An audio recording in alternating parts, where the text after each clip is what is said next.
Thanks for joining me again. Sorry for the irregularity on this backup channel, but it's not a fiber issue, it's a life issue. We've been busy, but coming up are updates on some training, the Armory, 2 new pistols, and 1 30-year-old pistol. So one of the delays that hits the channel every year this time of year is weather. We've had more than a week straight of rain, including future forecast. However, there are 4 hours today on a Saturday when the range is open and it's not supposed to rain. So that's what I'm out here doing. Last weekend, Thanksgiving weekend, this is being filmed 2nd of December, 2023. I spent most of the weekend putting up some pretty awesome slat boards. The folks at Hold Up Displays reached out and said, hey, we want to help you redo your Armory. And it's like, really? How much? They said, we'll do the whole room. I said, really? Because I really need it. And it's actually been a moving process, both literally and metaphorically or symbolically for me, because I really needed it and really appreciate what they've done. There will be a full video review and article on that when it's complete. Just waiting on one last section because there were some measurement errors. But other than that, it's been an amazing change. Training-wise, I recently attended one of USCCA's member nights that was down in Lebanon, Oregon. It's a bit of a drive, but figured why not? I wanted to see what these things are all about. Been through, of course, several of the big dog training schools, Center T, Front Sight, Thunder Ranch, the Guardian Conference most recently, etc., but had not done one of these local couple-hour things. And it was a pretty good time. And I got to say, a lot more applicable to the concealed carry person than the NRA's program, which is kind of oriented more towards marksmanship. So that was a good time. Onto what's being shot today. Back for the second time is the Armory AXC hatchet. This is their mid-tier. This is the one that's optics ready and has some pretty cool dimples on the slide. Actually, I'm working on reviewing this gun since May. Full disclosure, they sent it. This is the 6th Bull Armory gun that I've reviewed, and the first time I ever had problems. Partway through the initial testing, the trigger just, the reset was getting shorter and shorter, and then it just went dead and wouldn't reset. So I sent it back in under warranty, and it turned out one of the set screws inside their nice trigger, and it is indeed a nice trigger. Sorry I can't flip around to show you guys where the camera is now, but pretty good break. Decent reset, nice for a Glock clone, very nice trigger. But one of the screws had come loose, so they reset it, got the gun back, I want to say like July, and then it happened again. Both times this happens about 40 rounds in. So then I sent it back, and then Israel gets attacked, which is where Bull Armory is manufactured. So I'm giving them a bit of a grace on the time. Now they do have service here in the US in Florida, which is where this is going, but the parts are still coming out of Israel. So finally got this back again to give it another try.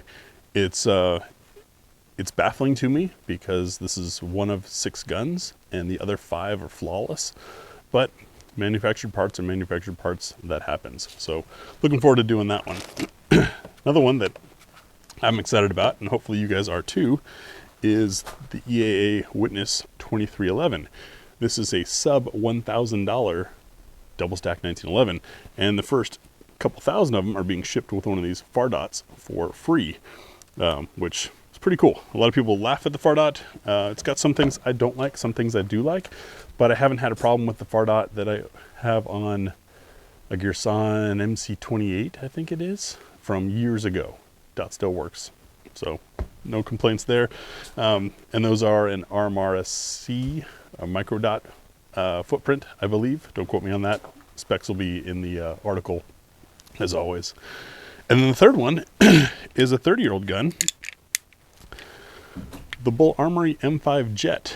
Patrons, you guys, I know have seen the video on this. These are only produced in 1999 and in 2000.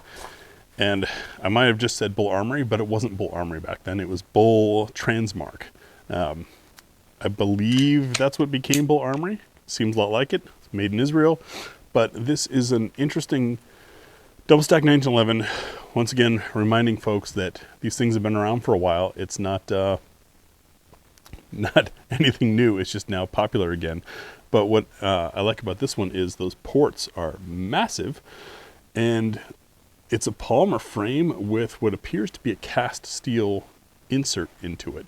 Kind of an interesting concept, different from the modern double stack 1911 of doing steel polymer or steel aluminum polymer kind of thing. So even though this thing is quite old, I like history. I like the evolution of firearms and things. I bought this from Atlantic Firearms. They had a sale announcement, and I just pounced on it. That's all it was. Got an email, jumped on it. Fortunately, was able to move some cash around to make that happen. So thank you, patrons. Part of it was patron funding. And thank you again to the Ammo Squared supporters. Today's range ammo is all coming from our latest Ammo Squared shipment. That's how we get this stuff done. Tia's not out today, so it won't be in these videos. Hopefully I can get her to shoot some of this stuff later on. But yeah, it's been a whirlwind, and we're hitting that season where it's going to be tough, so things might be a little sparse here. If there's more stuff that you guys want to see on this channel, aside from these whole, like what I'm working on kind of updates, let me know in the comments below. In the dark, rainy months of winter in Oregon, range videos get tougher and tougher to do and end up being stacked and a little more sparse. So my updates of this style are going to be less frequent. However, thanks to Hold Up Displays, the Armory is going to be looking pretty sweet soon, and I'll be able to film plenty of indoor stuff. I would love to do a Q&A involving the firearms. The problem with those is YouTube does not allow the handling of firearms in live videos. So if you guys give me questions, I might do short Q&A videos and then throw them up on here. That could be a way that we could do it. No promise I can get to them all, but when there's time, that's the idea. I'm going to finish setting up here and get to shooting before the rain comes down. I don't know if you guys hear it. I can't tell if it's starting to rain or if those are just dew droplets. It's like 9 a.m., so the trees are still dripping. Stay safe. We'll see you in the next video.